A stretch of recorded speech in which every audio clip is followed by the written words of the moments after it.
Amém, queridos? Que a graça e a paz do Senhor esteja com todos. Glória a Deus. Enquanto os irmãos vão chegando aí nesse culto, mais um culto Peniel, nós vamos aguardando um pouquinho. Glória a Deus. Você que vai chegando aí, diga a paz do Senhor. Amém. Joyce Gabriela, esse aqui é um nome bonito. Joyce Gabriela. Raquel Távora, glória a Deus. Amém. Sejam bem-vindas.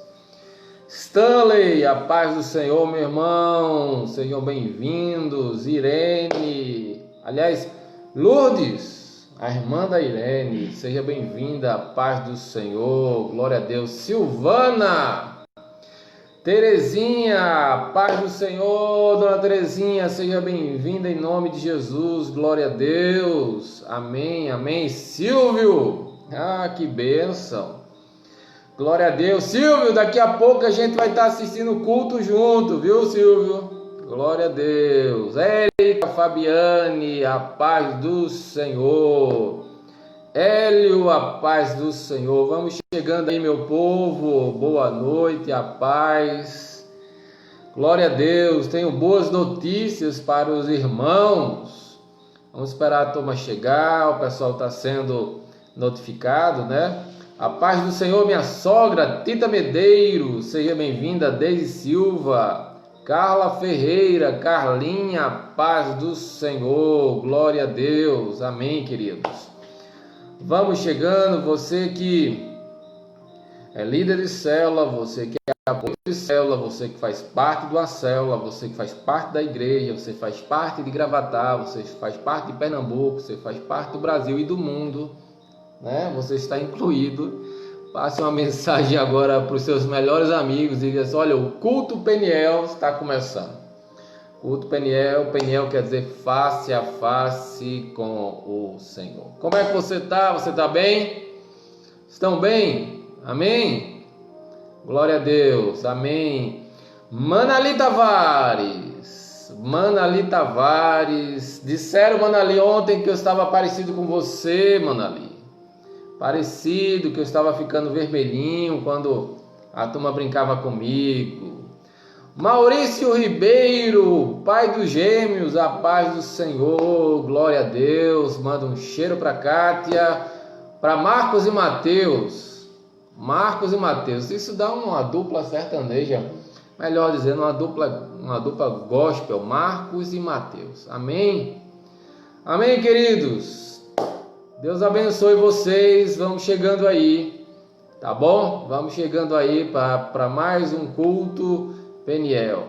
Rafa Paiva, a paz do Senhor. Deise, a paz do Senhor. Glória a Deus. Amém? Hoje, mais uma vez, a pastora vai trazer uma mensagem para o teu coração. Se eu fosse você, eu não ia embora. E é interessante como o Espírito Santo, ele fala, acredite ou não, nós não combinamos as nossas mensagens. Nós não dizemos um para o outro: olha, eu vou pregar sobre isso, vou pregar sobre aquilo, né? Rochelle Galindo, a paz do Senhor. Cristina Medeiros, a paz do Senhor. Então, como eu estava dizendo, nós não combinamos. E aí, hoje eu coloquei uma frase no Facebook e ela viu e me disse, por eu ver essa frase, que eu também não tinha combinado com ela, ela então disse: olha, eu vou pregar por uma coisa parecida. E eu disse, esse ri me disse o tema. E ele disse: a gente não combinou nada. Então, deixa o Espírito Santo falar. Deus quer falar ao seu povo. Há um tempo que Deus quer tirar a gente do berçário, né? É isso que eu tenho descoberto. Deus quer tirar a cada um de nós do berçário espiritual, né? Alguns estão insistindo ficar no berçário espiritual, e aí não vão ver as coisas de Deus, as coisas grandes de Deus. Você precisa sair do berçário, meu irmão. Nós precisamos. Seja bem-vinda, Betânia, Luana, a Nana Nascimento. Nana ali, a paz do Senhor. Glória a Deus. Amém. Deixe-me dar alguns avisos. Vou dar esse aviso antes e vou dar esse aviso depois. Ontem nós começamos a nossa célula, tá bom? nós tínhamos antes da pandemia 15 células, eu não lembro se era 14 ou era 15, para não dizer que eu estou exagerando, 14 células, tá bom? E aí nós paramos com tudo, obviamente, e retornamos ontem, debaixo do decreto, até 10 pessoas, tá certo? Ontem foi um dia de ajustes, então havia uma pequena margem, mas nós vamos ajustar das próximas células como é que vai ser. Mas o fato é que nós iniciamos a nossa célula ontem e eu senti de Deus estar ensinando os irmãos sobre o Espírito Santo. E eu creio que o que Deus colocava no meu coração é que o povo de Deus precisa amadurecer, precisa crescer, precisa sair do leitinho. Então ontem foi feijoada para o povo de Deus.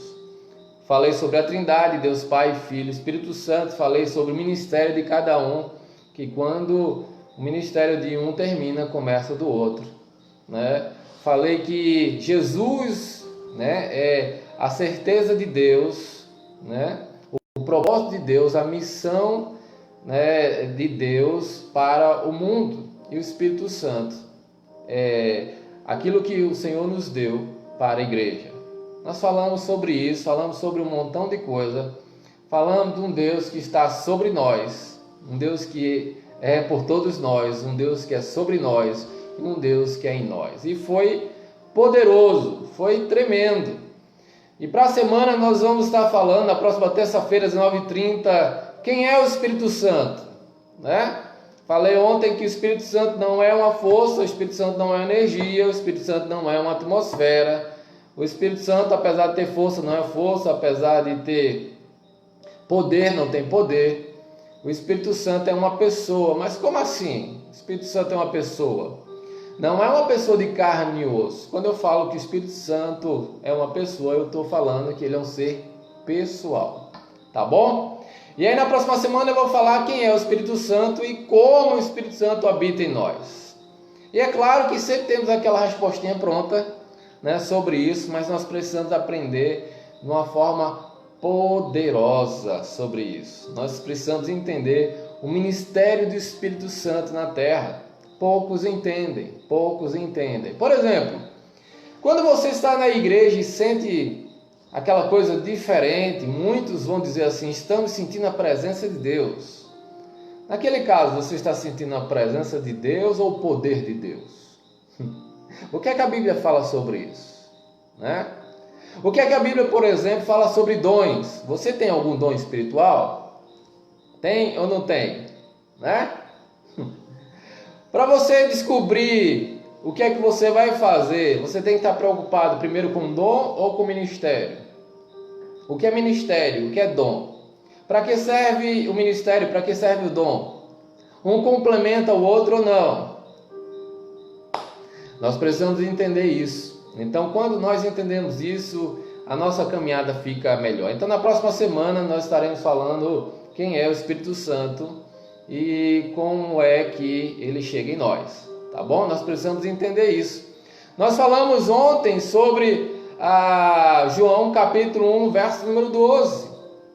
Há um ditado popular que diz que todo mundo é filho de Deus, mas a Bíblia não fala isso. Não é interessante? Todo mundo é filho de Deus. Aí eu respondi, Deus é pai de todos, mas nem todos querem ser seus filhos. Como é, pastor? Deus é pai de todos, mas nem todos querem ser seus filhos. Porque há uma condicional para você se tornar filho de Deus.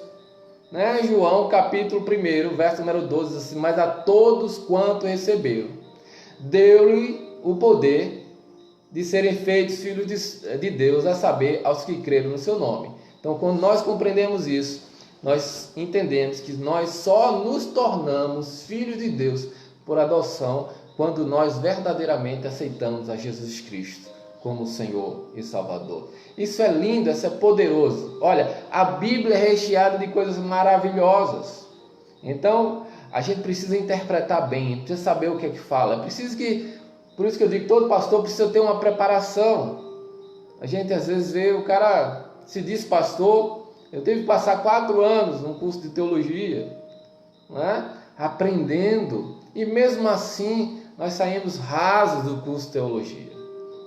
Então, se você quiser estar conosco, próxima terça-feira, 19h30, vamos aprender um pouquinho mais dessa chamada teologia sistemática. Vamos para a Bíblia, vamos entender algo maravilhoso, tá bom? Daqui a pouco eu volto, eu vou chamar a pastora aqui, ela vai pregar. Ela disse que eu não prego mais, ela determinou que eu não prego mais. Ela disse assim, agora senta aí, você não prega mais, fica aí quietinho. Vocês acreditam nisso? Ela disse, não prega mais, ela não prega mais. Você não prega mais, você não prega mais. Vocês acreditam mesmo nisso? Olha a carinha dela, tem vergonha. Não. Se ela sorrir é porque Ele falou, não, minta não. Mentiroso não herdar não, Rio dos céus. Ixi, que crente mais chata. Queridos, vou deixar a pastora com vocês, daqui a pouco eu volto, em nome de Jesus, tá bom? Cheiro no coração de vocês, daqui a pouco a gente volta. Se eu fosse tu, então, como diz o nordestino, se eu fosse tu, eu não saía daí, eu ficava aí até o final. Amém. Daqui a pouco eu volto. A paz do Senhor para todos vocês. Como é que vocês estão? Vamos lá, abrir as nossas Bíblias. Hoje a gente vai trabalhar, deixa a sua Bíblia aberta, porque a gente vai trabalhar alguns textos bem próximos um do outro. Então, se você puder acompanhar, vai ser no Evangelho de Marcos, no capítulo 4, a partir do versículo 35. E aí a gente vai trabalhar um pouquinho o capítulo 4 de Marcos e mais um pouco o capítulo 5. Então, se você quiser acompanhar os textos, na verdade eu não vou trabalhar em cima apenas de um texto, mas vou trabalhar em cima de alguns textos para a gente poder ter um entendimento melhor sobre essa palavra que o Senhor trouxe, né? Então, Marcos, capítulo 4, a partir do versículo 35, aí tem como epígrafe: a tempestade se submete a Jesus. Naquele mesmo dia, ao cair da tarde, pediu aos seus discípulos: passemos para outra margem. Eles, despedindo-se da multidão, o levaram no barco, assim como estava, e outros barcos o seguiam. Aconteceu que levantou-se um tremendo vendaval, e as grandes ondas se jogavam para dentro do barco, de maneira que esse foi se enchendo de água. Jesus estava na polpa, dormindo com a cabeça sobre um travesseiro.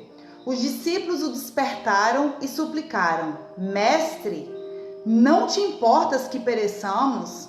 Então ele se levantou, repreendeu o vento e ordenou ao mar: Aquieta-te, silencia-te. E logo o vento serenou e houve completa bonança.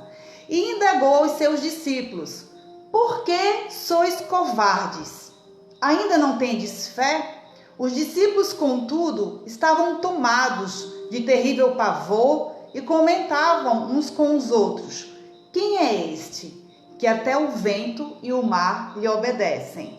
E aí agora a gente vai para o capítulo 5, que inicia agora a partir do versículo 35. Marcos, capítulo 5, a partir do versículo 35, e diz assim: Enquanto Jesus ainda estava falando, chegaram algumas pessoas vindas da casa de Jairo, o dirigente da sinagoga, a quem informaram: Tua filha já está morta. Não adianta mais incomodar o mestre. Mas Jesus não deu atenção àquelas notícias e, voltando-se para o dirigente da sinagoga, o encorajou: Não temas. Tão somente continue crendo, e ordenou que ninguém o acompanhasse, a não ser Pedro, Tiago e João, irmão de Tiago. Assim que chegaram à casa do dirigente da sinagoga, Jesus observou grande agitação, com muitas pessoas consternadas, chorando e se lamentando em alta voz. Ao entrar na casa, ele questionou: Por que estáis em alvoroço e pranteais? A criança não morreu, mas está dormindo. E todos ali menosprezaram o juízo feito por Jesus. Ele, contudo, mandou que saíssem, chamou para perto de si o pai e a mãe da criança, bem como os discípulos que estavam em sua companhia, e adentrou o recinto onde jazia a criança. Então, pegando na mão da menina, ordenou em aramaico, Talita cumi, que significa, filhinha, eu te ordeno, levanta-te. E no mesmo instante, a menina, que tinha 12 anos de idade, ergueu-se do leito e começou a andar. Diante disso, todos ficaram assombrados. Amém? Vamos fechar os nossos olhos e vamos orar um pouquinho mais? Pai, em nome de Jesus, nós queremos apresentar aqui a Tua palavra. Nós queremos confiar que essa palavra que já é viva, que já é suficiente, que pode produzir, Senhor, o fruto e o resultado na qual ela está sendo enviada. Nesse instante, Senhor, Espírito Santo de Deus, eu te peço que o Senhor possa estar visitando cada pessoa que está assistindo essa live, que o Senhor possa estar trazendo respostas, possa estar trazendo direção para a tua igreja, Senhor, reunida nessa noite. E para tanto eu me coloco, Senhor, à disposição para ser um instrumento teu. Assim nós te oramos, em nome de Jesus. Amém? Bem, eu queria trabalhar a respeito desses dois textos que estão no capítulo 4, a partir do versículo 35 de Marcos, e também no capítulo 5, a partir do versículo 35 também. Eles, na verdade, me chamaram a atenção. Eu estava lendo esses dois capítulos há 2 dias, e eles me chamaram a atenção com 2 frases nas quais Jesus expressa para as pessoas que estão ao seu lado. O primeiro capítulo que nós lemos, o capítulo 4, vai falar a respeito de um texto que todos nós já conhecemos um pouco, né? Que é um momento onde Jesus estava cansado, fadigado, tinha sido um dia muito cansativo para ele, e Jesus, como nós conhecemos, ele carregava nele 100% da divindade, né? Ele era 100% Deus, mas ele também era 100% homem. Então, o Jesus homem havia se cansado. O Jesus homem precisava revigorar as suas forças. Então, ele entra no barco, porque o barco era até então um instrumento, né, de um transporte, onde se usava para locomoção. E o que acontece? Jesus está tão cansado que ele deita na proa do barco e pega no sono, mas um sono extremamente pesado. Aquele sono que, como as pessoas dizem, né, o mundo pode cair ao redor e parece que a pessoa não está escutando. E aí o que acontece? Aqueles discípulos, que inclusive muitos deles eram pescadores e pescadores bem experientes, eles agora se veem numa situação muito conflituosa, muito difícil, porque vem uma forte tempestade, né? Os ventos começam agora a se avolumar, se agigantar, e começa então a entrar água no barco que estavam os discípulos e Jesus.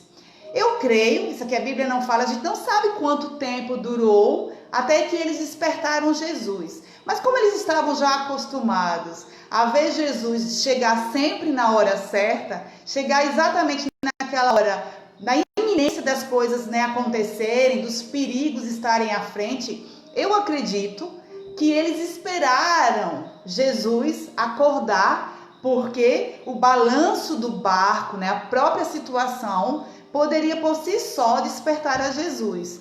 Nós temos a impressão que Jesus demorou. Por que nós temos a impressão? Porque eles chegam até Jesus e eles fazem uma súplica a Jesus. Eles falam assim: mestre, não te importas que pereçamos, né? Então isso parece ser, tem uma denotação, na verdade, de alguém que esperava que Jesus viesse logo, que Jesus não demorasse tanto. Nós temos a impressão que Jesus parece que tardou um pouco, porque eles vão cobrar a Jesus que ele não se importa, né? Nossa vida não é importante para ti, Jesus. Tu não te importas que nós venhamos a morrer nessa situação? Parece mais uma cobrança, né? Um pedido, mais do que um pedido, na verdade, soa para a gente como uma cobrança, né?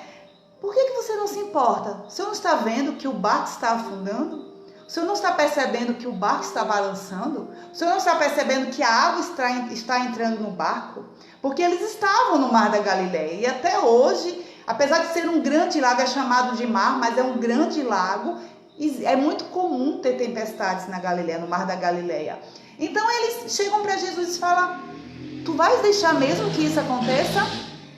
E parece muito comigo e com você, né? Porque quantos de nós, quando estamos vivendo um tempo difícil, um tempo onde nós nos sentimos vulneráveis, dentro de uma tempestade, a gente tem a mesma impressão que os discípulos.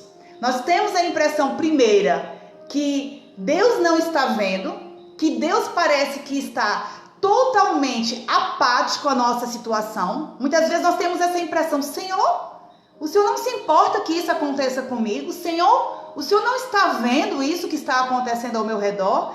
Essa é a primeira questão que a gente levanta, essa é a primeira hipótese que a gente levanta quando nós nos sentimos totalmente vulneráveis e totalmente passando por um perigo iminente. E essa foi a sensação de fato dos discípulos, e essa de fato é a nossa sensação quando nós estamos passando por perigo.